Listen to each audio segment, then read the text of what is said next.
এবার বিশ্ববিদ্যালয় পর্যায়ে ভর্তিতেও নতুন সংকট। করোনার কারণে পরীক্ষা ছাড়াই ঢুকতে হচ্ছে উচ্চশিক্ষার স্তরে, দুশ্চিন্তায় অনেক শিক্ষার্থী।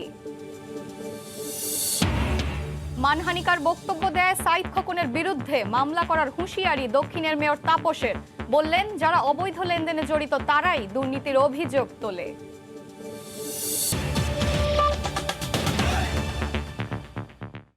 সময় সংবাদের সঙ্গে আছি আমি এশা হোসেন। পুরো শিক্ষা ব্যবস্থা তো বটেই, উচ্চশিক্ষায় ভর্তির ক্ষেত্রেও এবার নতুন সংকট সৃষ্টি করেছে করোনা। পরীক্ষা ছাড়াই এবার বিশেষ অধ্যাদেশ জারির মাধ্যমে 2 পাবলিক পরীক্ষার গড় ফলাফলের ভিত্তিতেই শিক্ষার সর্বোচ্চ স্তরে প্রবেশ করতে হবে বিশ্ববিদ্যালয়ে ভর্তি ইচ্ছুদের। ঘাটতি থাকলেও মহামারীর বাস্তবতায় এর চেয়ে ভালো কোনো বিকল্প নেই বলে অভিমত শিক্ষাবিদদের। ফেরদৌস লিপির রিপোর্ট। প্রাতিষ্ঠানিক শিক্ষার সর্বোচ্চ স্তর উচ্চশিক্ষা। প্রাথমিক থেকে উচ্চ মাধ্যমিক সম্পন্ন করা একজন শিক্ষার্থীর জীবন গড়তে পা পড়ে দেশের বিশ্ববিদ্যালয়গুলোতে। এক যুগের পরিশ্রমে দেশ সেরা বিদ্যাপীঠে নিজের একটি আসন দখলে ঝাঁপিয়ে পড়ে লাখো শিক্ষার্থী। কিন্তু এসব বাস্তবতা এবার ভিন্ন। মহামারীতে পরীক্ষা ছাড়াই এইচএসসিতে উত্তীর্ণ হচ্ছেন শিক্ষার্থীরা। জেএসসি এবং এসএসসির গড় ফলাফলের ভিত্তিতে অধ্যাদেশের মাধ্যমে দেয়া হবে এইচএসসির রেজাল্ট। কিন্তু 1 বছরের ঘাটতি নিয়ে প্রবেশ করা উচ্চশিক্ষার জীবনটা কেমন হবে, এই নিয়ে দুশ্চিন্তায় অনেক শিক্ষার্থী। রেজাল্ট সম্পর্কে কোনো কিছুই জানি না, সে তো পুরোটাই এখন আমরা ভাগ্যের উপর ছেড়ে দিয়েছি। রেজাল্ট তো এখন আমাদের কিভাবে দিবে সেটারও নিশ্চয়তা নেই, তো এটা নিয়ে একটা সমস্যা দেখা দিতেই পারে। যদিও এরই মধ্যে ভর্তি প্রক্রিয়া জানিয়ে দিয়েছে বিশ্ববিদ্যালয়গুলো। নিজস্ব ও ইউজিসির ঘোষিত গুচ্ছ পদ্ধতিতে স্বায়ত্তশাসিত বিশ্ববিদ্যালয়গুলো নিবে ভর্তি পরীক্ষা। তবে 4 প্রকৌশল বিশ্ববিদ্যালয় গুচ্ছ পদ্ধতি পরীক্ষা নিয়ে নীতিগতভাবে একমত থাকলেও এখনও নিশ্চিতভাবে কিছু জানায়নি। এখনও চূড়ান্ত হয়নি জাতীয় ও বেসরকারি বিশ্ববিদ্যালয়ের সিদ্ধান্ত।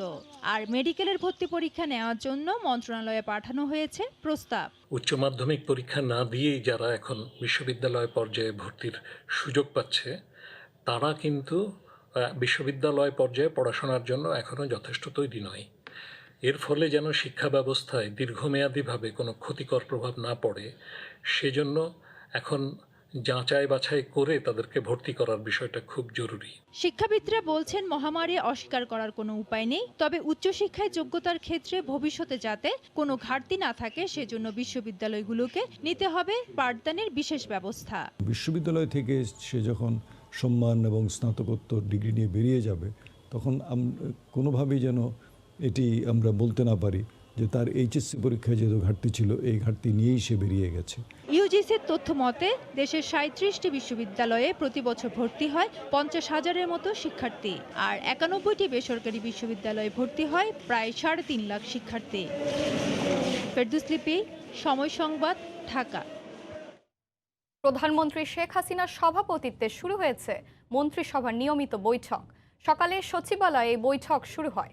এতে ভিডিও কনফারেন্সে যোগ দিয়েছেন প্রধানমন্ত্রী শেখ হাসিনা। আজকের বৈঠকে জেএসসি এবং এসএসসির গড় ফলাফলের ভিত্তিতে এইচএসসির রেজাল্ট দেওয়ার অধ্যাদেশ জারি হতে পারে। বৈঠকে প্রধানমন্ত্রী ছাড়াও স্বাস্থ্যমন্ত্রী জাহিদ মালেক, শিক্ষামন্ত্রী ডক্টর দীপু মনি, আইনমন্ত্রী আনিসুল হক সহ মন্ত্রিসভার অন্য সদস্যরাও উপস্থিত রয়েছেন। বৈঠক শেষে দুপুরে সচিবালয়ে মন্ত্রিপরিষদ সচিব সাংবাদিকদের ব্রিফ করবেন।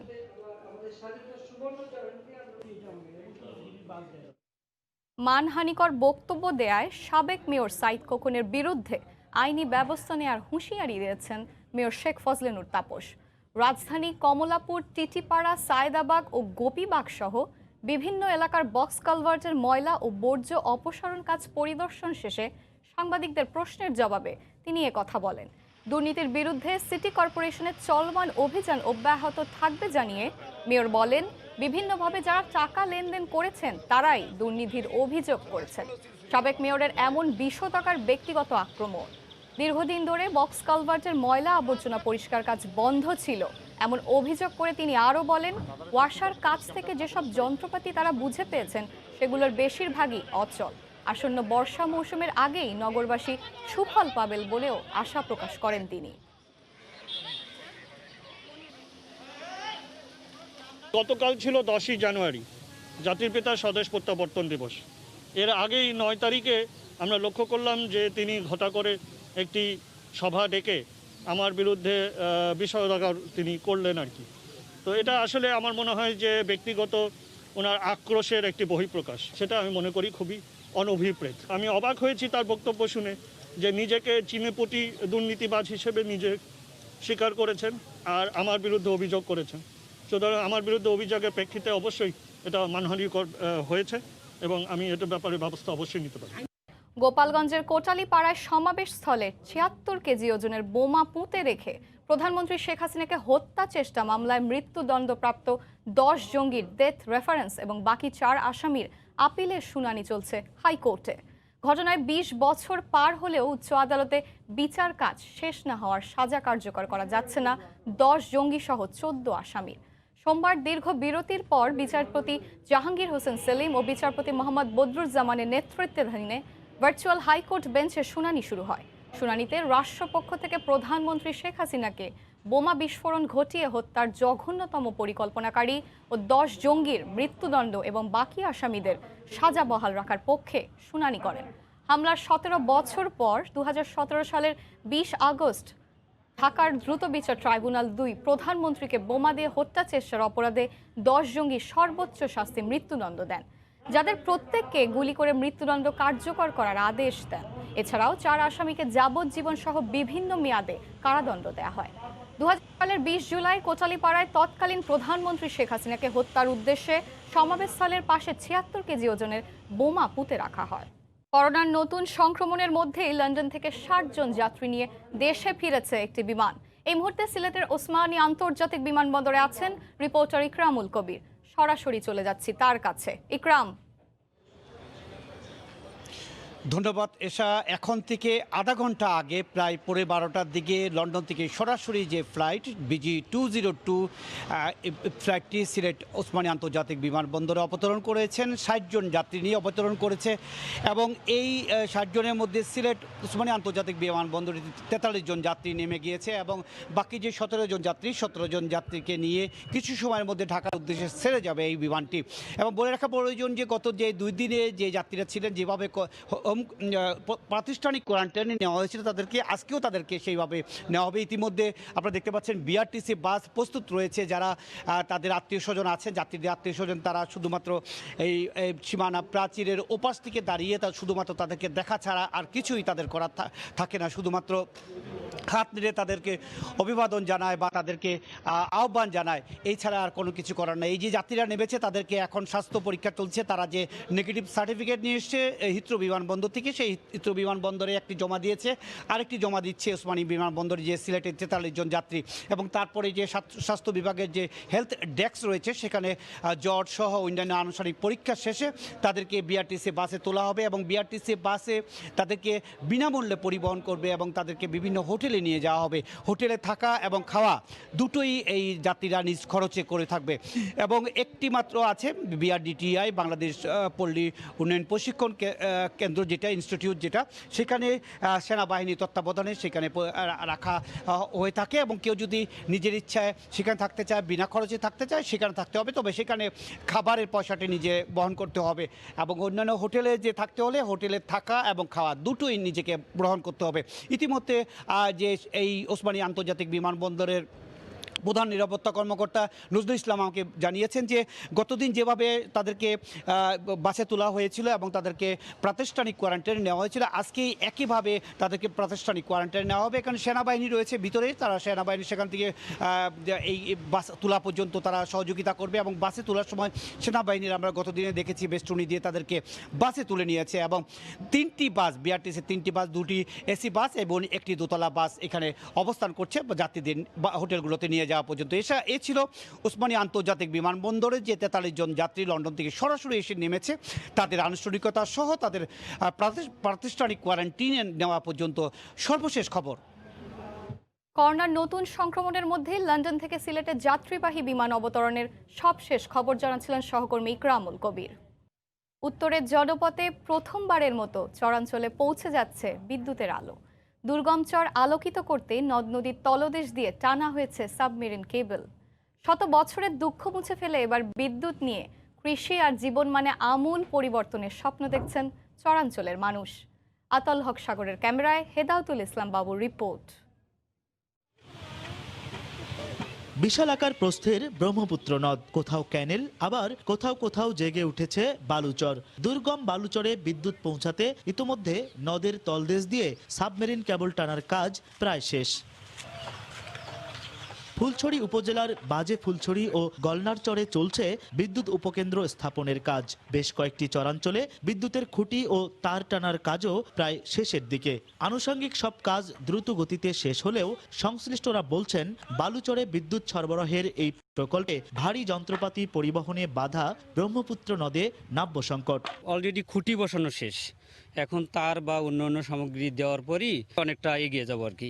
বড় ট্রান্সফরমার যেটা একটার ওজন প্রায় 15 থেকে 20 টন, সেগুলো কিভাবে আনবো এটা এখনো আমাদের মাথায় কাজ করতেছে না। মাননীয় চেয়ারম্যান মহোদয়ের সাথে যোগাযোগ করে হেলিকপ্টারের মাধ্যমে যদি ট্রান্সফরমার ক্যারিং করা যায় তাহলে তো আর কোনো কথাই নেই। ঘরে ঘরে বিদ্যুৎ পৌঁছে দেওয়ার প্রধানমন্ত্রীর উদ্যোগ বাস্তবায়িত হলে 2 উপকেন্দ্র থেকে পল্লী বিদ্যুৎ সমিতির মাধ্যমে গাইবান্ধার 3 উপজেলার চরাঞ্চলে 30,000 পরিবারকে বিদ্যুৎ সরবরাহ করা সম্ভব হবে।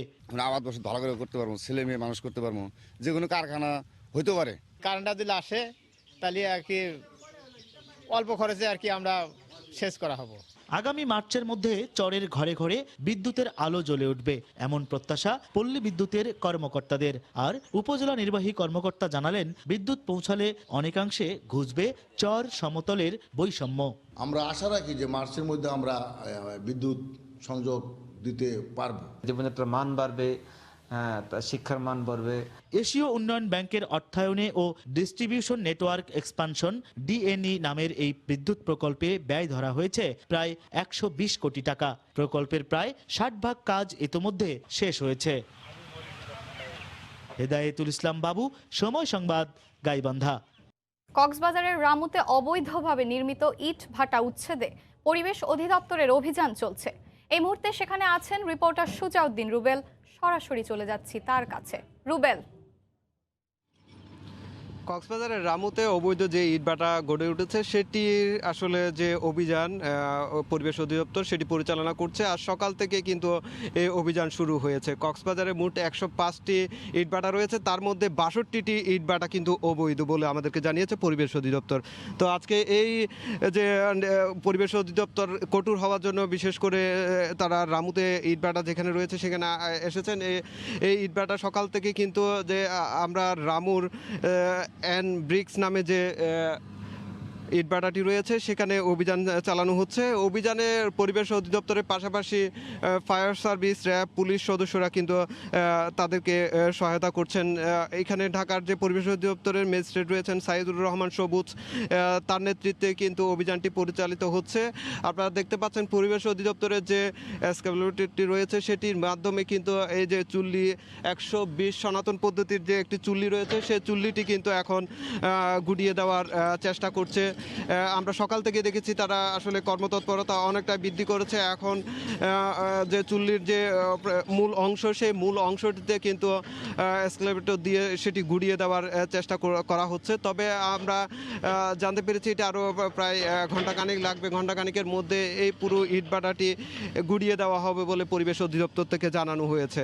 তো আরও যে বিষয়টি পরিবেশ অধিদপ্তর বলছে, কক্সবাজারে যে 105টি ইটভাটা রয়েছে তার মধ্যে 62টি ইটভাটা কিন্তু অবৈধ। এই অবৈধ ইটভাটাতে তারা ধারাবাহিকভাবে অভিযান পরিচালনা করবে।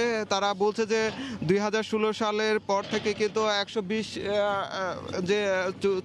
মিটার যে চুল্লি রয়েছে সেটি কিন্তু অবৈধ ঘোষণা করা হয়েছে, যার কারণে তারা এই অভিযান শুরু করেছে। আবার অনেক ইটভাটায় কিন্তু পরিবেশের কোনো ছাড়পত্র নেই, যার কারণে কিন্তু তারা এই অভিযান গুরুতরভাবে যে কঠোরভাবে পালন করবে বলে আমাদেরকে জানিয়েছেন। তবে আমরা এই যে ইটভাটাটিতে এসেছি সেই ইটভাটার আশপাশে কিন্তু অনেক বসতি রয়েছে।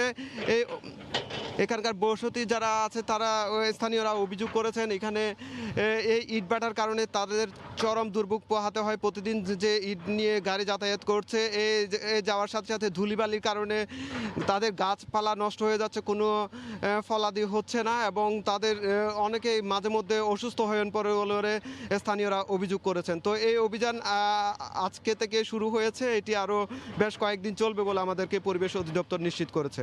তো এ ছিল ইটভাটাতে যে অভিযান চলছে সেটি সব শেষ। কক্সবাজারে অবৈধভাবে নির্মিত ইটভাটা উচ্ছেদের সবশেষ খবরাখবর জানাচ্ছিলেন সহকর্মী সুজাউদ্দিন রুবেল। চাল আমদানির প্রক্রিয়া শুরু হয় দিনাজপুরের আড়তে। প্রতি বস্তায় দাম কমেছে 100 থেকে 150 টাকা। মিল এবং আড়তে মোটা চালের দাম কমলেও খুচরা বাজারে খুব একটা প্রভাব পড়েনি। আড়তদাররা বলছেন দাম কমতে আরও সপ্তাহখানেক সময় লাগবে। গোলাম নবী দুলালের তথ্য ও মনজিদ আলম শিমুলের ছবি নিয়ে রিপোর্ট। সরকার চাল আমদানিতে বেসরকারি পর্যায়ে শুল্ক ৬২ থেকে কমিয়ে শতকরা ১৫ ভাগ করেছে। হিলি স্থলবন্দর দিয়ে শুরু হয়েছে চাল আমদানি। মিলগেটে চালের দাম কমলেও এর প্রভাব পড়েনি খুচরা বাজারে। শহরের সবচেয়ে বড় পাইকারি বাজার বাহাদুর বাজারের আড়তগুলোতে 50 কেজির বস্তায় কমেছে 100 থেকে 150 টাকা। কেজিতে 1 টাকা করে কম চলে আসছে আর কি। হ্যাঁ, এইভাবে চললে মনে করেন যে আমরা সাধারণ মানুষ ভালো থাকবো আর কি। কেজিতে 1 টাকা 8 আনা কমছে, কিন্তু আরেকটু কমলে আমাদের গরিব মানুষের জন্য একটু ভালো হইতো। পাইকার ও আড়তদাররা বলছেন আমদানিকৃত চাল বাজারে ঢুকলে খুচরা বাজারে দাম কমবে। যখন দাম ঊর্ধ্বগতিতে ছিল তখন মিলাদের কাছে আমরা চাল চাইলে বহু অজুহাতে তারা চাল আমাদেরকে ডেলিভারি দিতে বিলম্ব করতো। চাল আমদানি পদক্ষেপটা যদি আরও 10 দিন আগে নিত অনেক অনেক ভালো হতো। বাজারে কিন্তু এখন চাল ঢুকে নেই, বাজারে চাল না ঢুকাতে আমরা কম দামে বেচতে পারতেছি না। বেসরকারি পর্যায়ে চাল আমদানির সিদ্ধান্তে ক্ষতিগ্রস্ত হবে কৃষক এবং মিলাররা, এমন দাবি চালকল মালিক গ্রুপের নেতার। মিল মালিকদের তরফ থেকে সরকারের কাছে প্রথমে যে প্রস্তাবনা ছিল সেটি ছিল যে আমাদের ঘাটতি যতটুকু আছে সেটি যেন সরকার টু সরকার পর্যায়ে আমদানি করা হয়, যাতে করে কৃষক তার ধানের দামটি পায় এবং মিল মালিকরা যেন আর্থিকভাবে ক্ষতিগ্রস্ত না হয়। জেলার হিলি স্থলবন্দর দিয়ে 10টি বেসরকারি প্রতিষ্ঠান 1,05,000 মেট্রিক টন সিদ্ধ চাল আমদানির বরাদ্দ পেয়েছে। সময় সংবাদ, দিনাজপুর। এ পর্যায়ে শীর্ষ সংবাদ জানিয়ে দিচ্ছি আর একবার। এবার বিশ্ববিদ্যালয় পর্যায়ে ভর্তিতেও নতুন সংকট। করোনার কারণে পরীক্ষা ছাড়াই ঢুকতে হচ্ছে উচ্চশিক্ষার স্তরে। দুশ্চিন্তায় অনেক শিক্ষার্থী। মানহানিকর বক্তব্য দেয় সাইদ খোকনের বিরুদ্ধে মামলা করার হুঁশিয়ারি দক্ষিণের মেয়র তাপসের। বললেন, যারা অবৈধ লেনদেনে জড়িত তারাই দুর্নীতির অভিযোগ তোলে। এই ছিল এখনকার মতো, সঙ্গে থাকুন সময়ের।